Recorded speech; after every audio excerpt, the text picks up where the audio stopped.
بسم الله الرحمن الرحيم الحمد لله والصلاة والسلام على رسول الله. Continue reading from Imam Al-Ghazali's The Jewels of the Qur'an, Jawahir Qur'an. We have reached Surah Luqman, and Imam Al-Ghazali rahimahullah selected 8 verses as jewels. And again, it's our reading is an attempt to get a taste of these verses that Imam Ghazali selects, trying to understand why the importance of these verses. I have noticed that despite the fact that the surah is named after Luqman, the wise man, Imam Ghazali did not include any of the verses that pertain to Luqman alayhi salam and Isa alayhi salam, regardless, even if he is not a prophet. And his advice to his son, I think this is extremely important. And the wisdom that Allah subhanahu wa ta'ala granted to Luqman, this is verse 12, though Imam Ghazali begins with verse 10, and we will go back to that. But first, Luqman. Indeed, we bless Luqman with wisdom, saying, "Be grateful to Allah, for whoever is grateful, it is only for their own good. And whoever is ungrateful, then surely Allah is self-sufficient, praiseworthy." Allah subhanahu wa ta'ala is not in need of our praise. Allah subhanahu wa ta'ala is not in need of our worship. Allah subhanahu wa ta'ala is not in need of our sacrifices. لَيَنَ اللَّهَ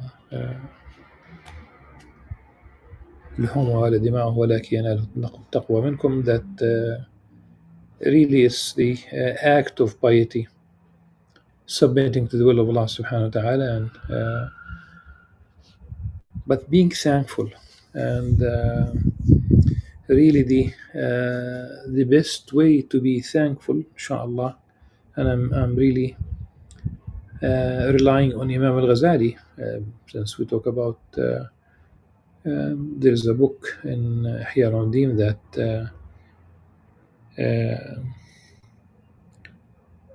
addresses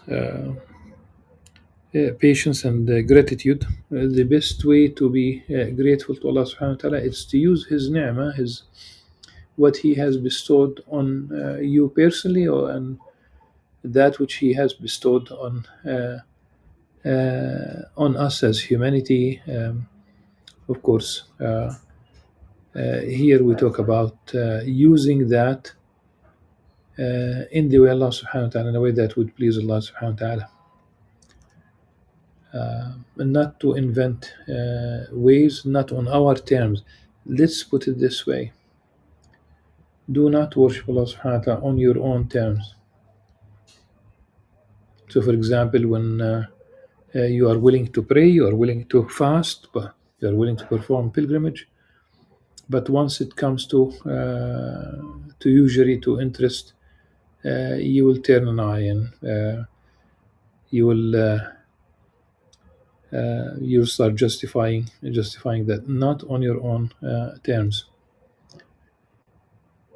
So being thankful for the eyes is to use them in a way that would please Allah subhanahu wa ta'ala. Do not look at that which is prohibited.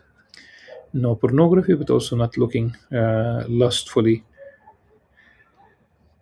The tongue, using it for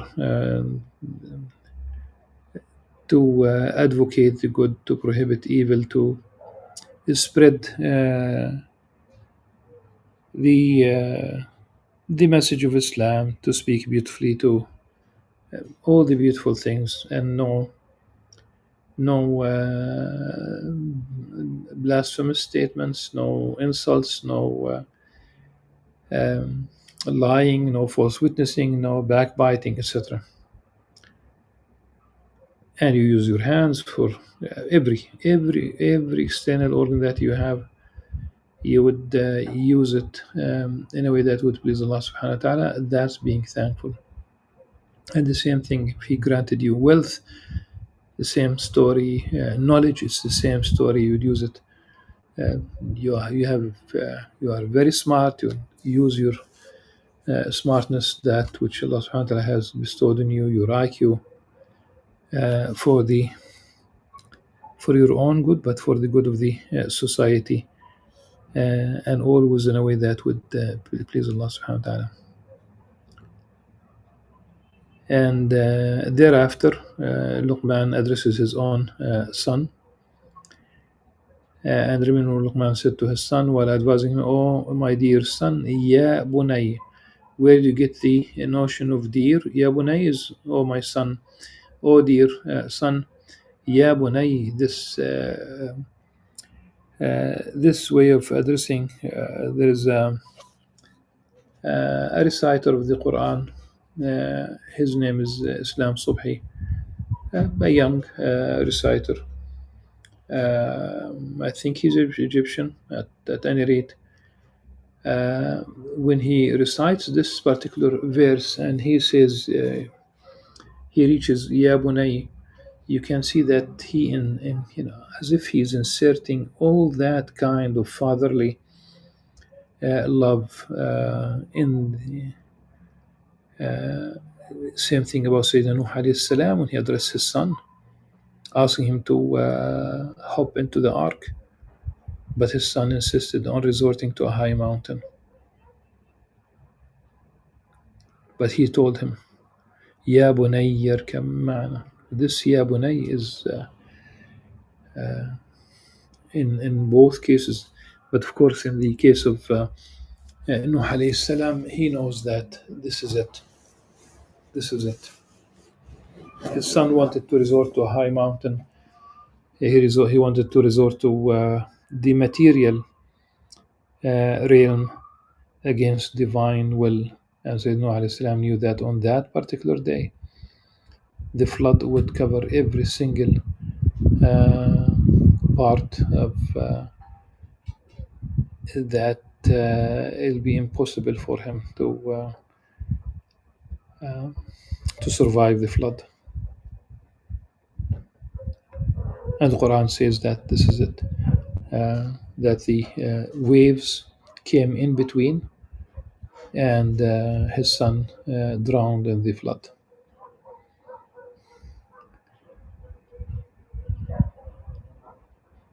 And I think it's really that scene is also um, when the waves came in between. He said Nuh alayhi salam did not see his son drowning, but he did drown. فكان من المغرقين. So what's the advice of Luqman to his son? Oh my dear son, never associate anything with Allah subhanahu wa ta'ala in worship, for associating others with him is truly the worst of all wrongs. Do not associate anything. Here it says in worship in brackets, really, so it's inserted by the translator. No, it's more general, not only in worship, in the story of the creation, in sustaining the universe. Do not associate anything with Allah subhanahu wa ta'ala. No partners. For associating others with him, for associating anyone with Allah subhanahu wa ta'ala is truly the worst of all wrongs. One would be, that's a great injustice to the one would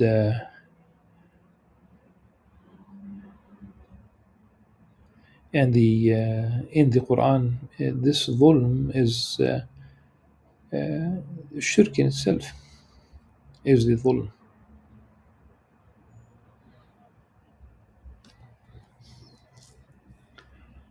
Then the advice would uh, continue after a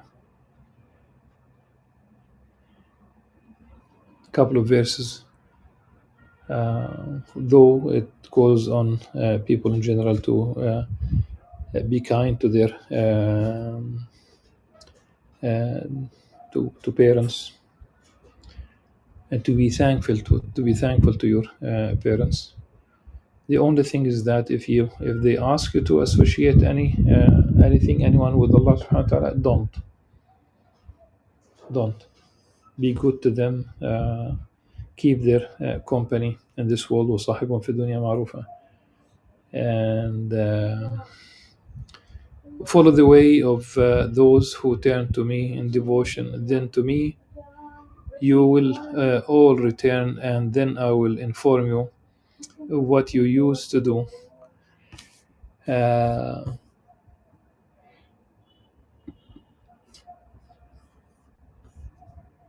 so this is then it goes back to direct advice. Oh my dear son, again, even if a deed were the weight of a mustard seed, be it hidden in a rock or in the heavens or the earth, Allah will bring it forth. Surely Allah is most subtle, all aware. And this would fit into the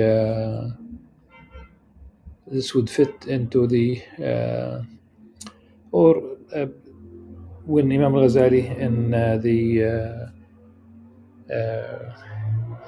انتهافة الفلاسفة, the three issues that he declared the philosophers unbelievers because of. One is their claim that Allah subhanahu wa ta'ala knows the universals and that he does not know the particulars subhanahu wa ta'ala. This addresses that he knows, even if it's really a mustard seed, uh, anywhere in the universe, even if it's really inside the rock, Allah subhanahu wa ta'ala is fully aware of it. He created it. That's the then his advice, his son, about the worship, which of course it should be the case. Uh, oh, my dear son, establish prayer, en- encourage what is good and forbid what is evil. Like Sayyidina Ismail alayhi salam, كان يأمر أهله بالصلاة, he used to command his family to pray, to establish prayer, to and now there is something after that here in this verse. واصبر على ما أصابك. And I think people in general, Muslims and non-Muslims, they are ignoring this part in the upbringing of children, and endure patiently whatever befalls you. Surely this is a resolve to aspire to resilience, grit, patience, no complaints. They in the United States of America context, they say about Generation Z, they are as if they are not fit to face the challenges, and especially if we keep doing things on behalf, like of course we need to take care of our children, of course we need to provide for them, of course if they fail, then we'll encourage them to stand on their feet. But that's one thing, and to do everything on their behalf, like the even chores, everything, that doesn't work. We are not preparing them for, and they lead by example. If something happens to you, and the children will definitely observe and get a lesson directly from you, how you deal with what happens to you. If you always have that kind of patience, you trust that things will be okay بإذن Azza wa Jal. And I tell you, if you believe in Allah subhanahu wa ta'ala, if you believe in His Messenger sallallahu alayhi wasallam, if you believe what they have, what Allah subhanahu wa ta'ala said in the Quran, if you believe what the Prophet sallallahu alayhi wasallam said, and I'm talking here about future events, then rest assured that do your part, always trusting that that something good will come out of that بإذن الله عز وجل. And the tribulations are part of life. It's not going to be an easy ride through this life. Things do happen, but I, as an individual, but as an ummah, all the things inshallah will be okay down the road despite all these difficulties.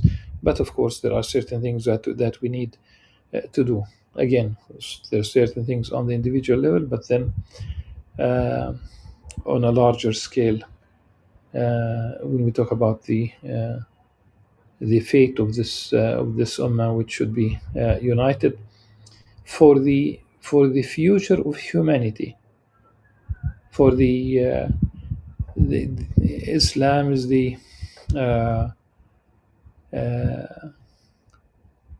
ethical firewall, if you will. This is the last. Ultimately, it's going to be the last resort for humanity. The only religion that will not compromise. You will find individuals. You will find certain groups in the amongst the people of the book who do not like what's going on, especially their leaders who are soft vis-a-vis the things that Allah subhanahu wa ta'ala has prohibited. But as a religion, as an ummah, I think it's the very last resort to humanity, to for humanity, to protect humanity, to face the evil that is going on in many forms, really.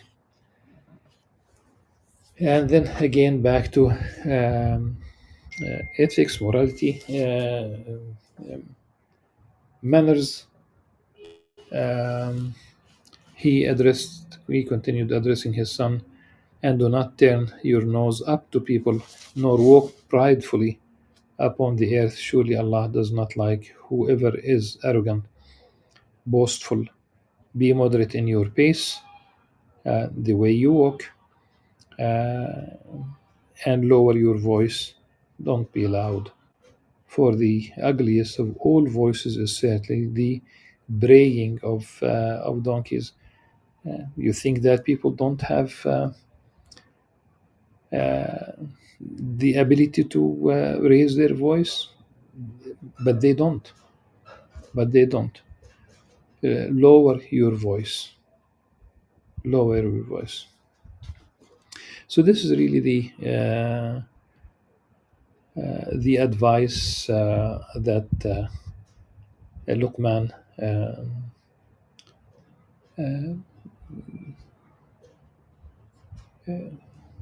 gifted his son, advised his son, wanted to inculcate in his son.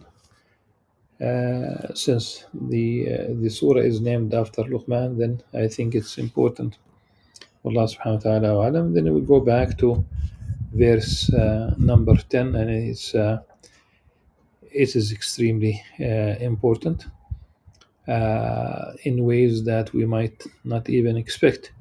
So verse 10, the translation of the meaning is He, meaning Allah subhanahu wa ta'ala, has created the heavens without any pillar that you can see. I'll get back to this inshallah in a minute. Has placed in the earth firm mountains lest it shake with you, and has spread in it all kinds of creatures. We have sent down water from the clouds and have caused every goodly species to grow on the earth. Yes. Uh, now خلق السماوات بغير عمد ترونها. The other part about the geology of the mountains رواسي وألقى في الأرض رواسي أن تمد بكم.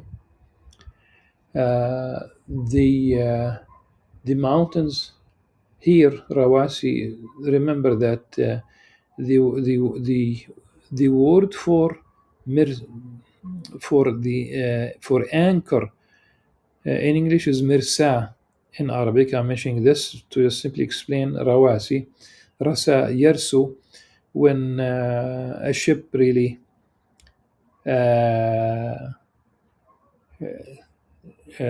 anchors, it simply reaches its destination, or simply it stays on near a gulf, near a port, and it lowers its anchor. But this is about the mountains, it's not about the ships. So the mountains are anchors for the earth, so that it will not basically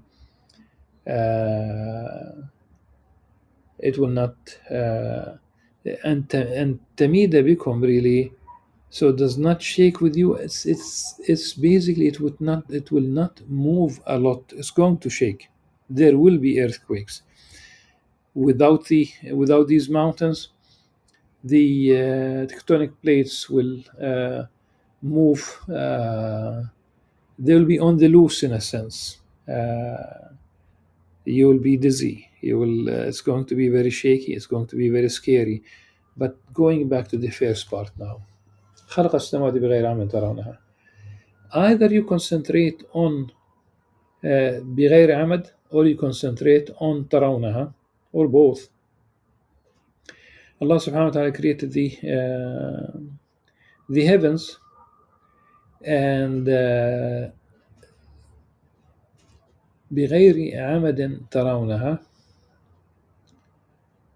without pillars that you can see, meaning that there are that you cannot see, meaning there are wallahu alam, there are forces in the universe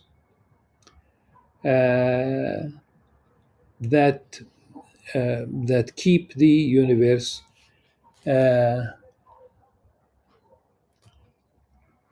in order, no chaos. Everything is in order, and for the universe to be in what it is, you have gravitational forces, but you have also dark matter, and you have dark energy, and they are most of what constitutes basically the universe. Matter in itself is, relatively speaking, um, it occupies a small percentage of the universe. Dark matter and dark energy, they account for about 85% of everything. Of course, we do have a new theory, if you will, and this new theory, there is a claim.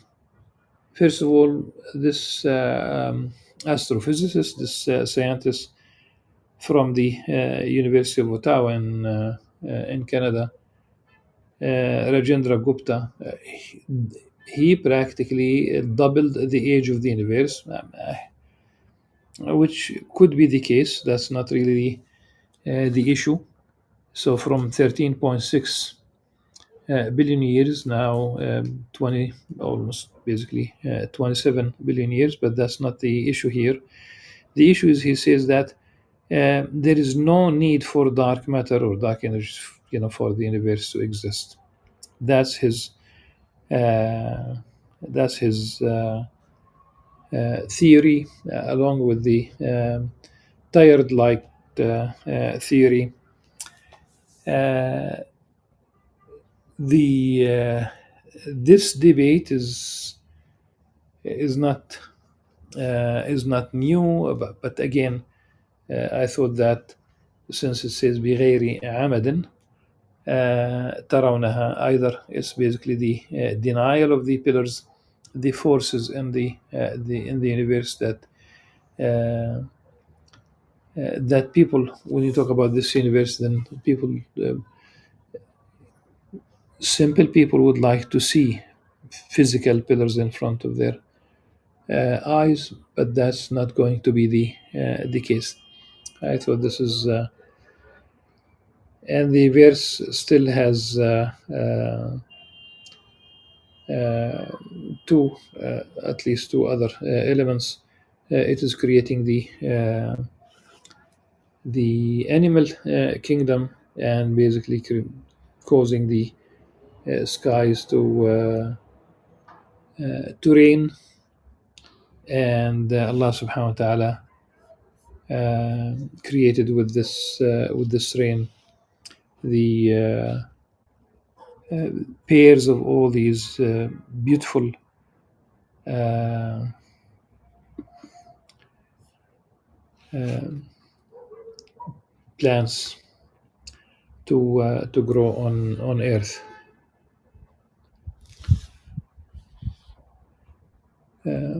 Then the next verse is verse 20. Have you not seen that God has constrained مسخرة for you service, whatever's in the heavens and whatever's in the earth, and has lavished on you his visible and invisible favors? Yet there are some among men who dispute concerning God without knowledge or guidance or an illuminating book.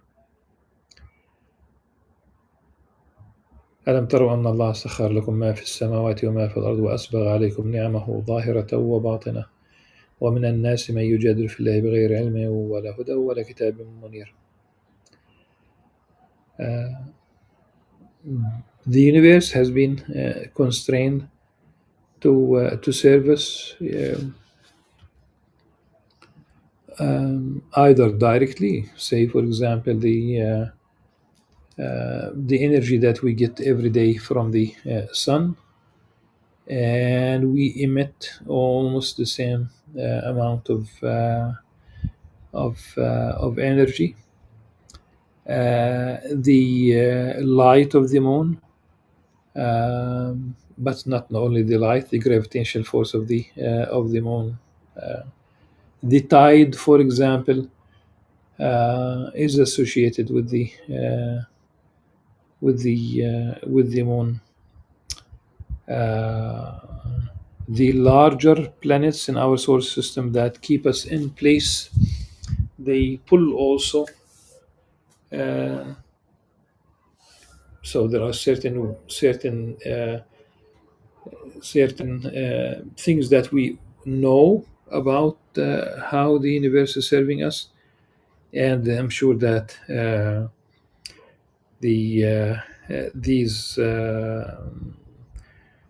way that the universe is serving us, I'm sure that there are many things that will continue to unfold as the scientists keep working. Sometimes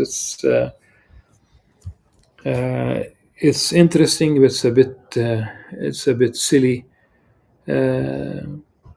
Like for example, when they find a planet, they found lately, four planets that are close to Earth in terms of their size, and they.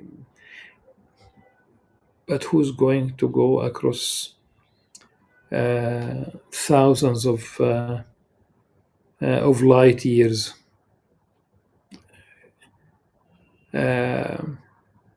Again, I'm not against exploring the universe. To the contrary, Islam is not against science. I am personally not against science. I admire, I love science, but I don't think that going to Mars is the solution for humanity. We are destroying our Earth, this blue planet. We are destroying it. We are destroying the resources. We are destroying the environment. We are you cannot really maintain growth forever in any economy. You simply cannot. That's not the model. And this realist international relations, the trying to maintain a unipolar world is not the way forward. And creating wars is not the way forward. Adding more countries to NATO is not the way forward. Allowing genocide to take place for almost a year, not exactly, but broadcasted, broadcasted in broad daylight. That's not the way forward. So Mars, if you are going to send people, for example, just imagine that it did work. That's really 1 in a billion. We are 8 billion people. That does not solve our problems.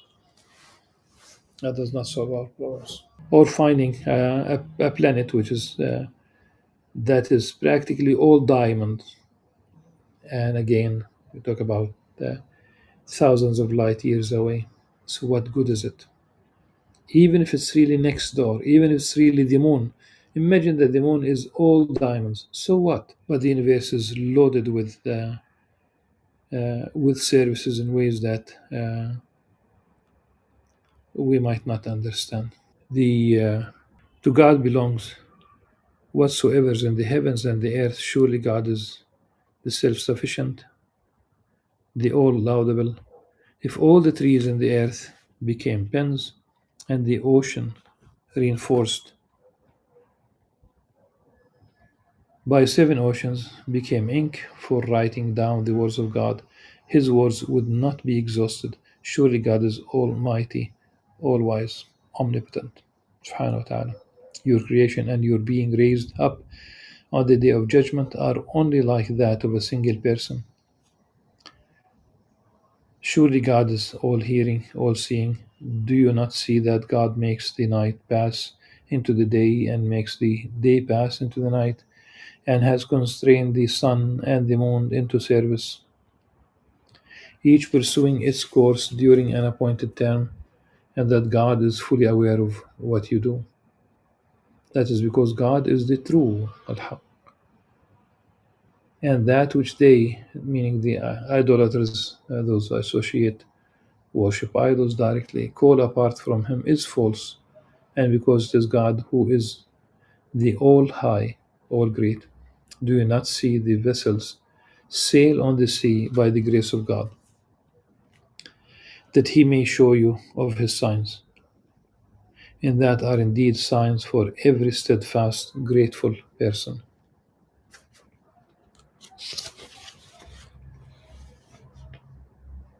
About the sun and the moon, كل يجري إلى أجل مسمى.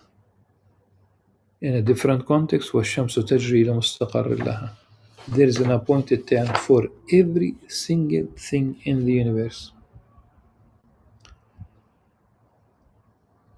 And the issue is people ignore. People do not want to. They do not want to heed the call. They ignore.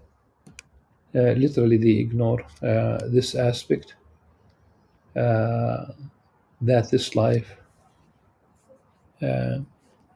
does have an end. And the very last verse of Surah Luqman, indeed Allah, it's not mentioned by Imam Ghazali, but I think it's inshallah a good way to conclude this session. إن الله عنده علم الساعة وينزل الغيث ويعلم ما في الأرحام وما تدري نفس ماذا تكسب غدا وما تدري نفس بأي أرض تموت إن الله عليم خبير. Indeed, Allah alone has the knowledge of the hour, the day of judgment. من Jibreel alayhi salam in the hadith of the Prophet sallallahu alaihi wasallam, when he asked about the hour, he said something amazing. Neither the questioner nor the questioned know about it. And the Sahaba were puzzled about this. Yes, only Allah subhanahu wa ta'ala has knowledge of the hour. He sends down the rain and knows what is in the wombs. No soul knows what it will earn tomorrow, and no souls know in what land it will die. Surely Allah is all knowing, all aware. Subhanallah. And this should keep people, uh, should lead them to modify their behavior if they are really uh, aware of the meaning that has been repeated time and again in different contexts in the Quran. Death is,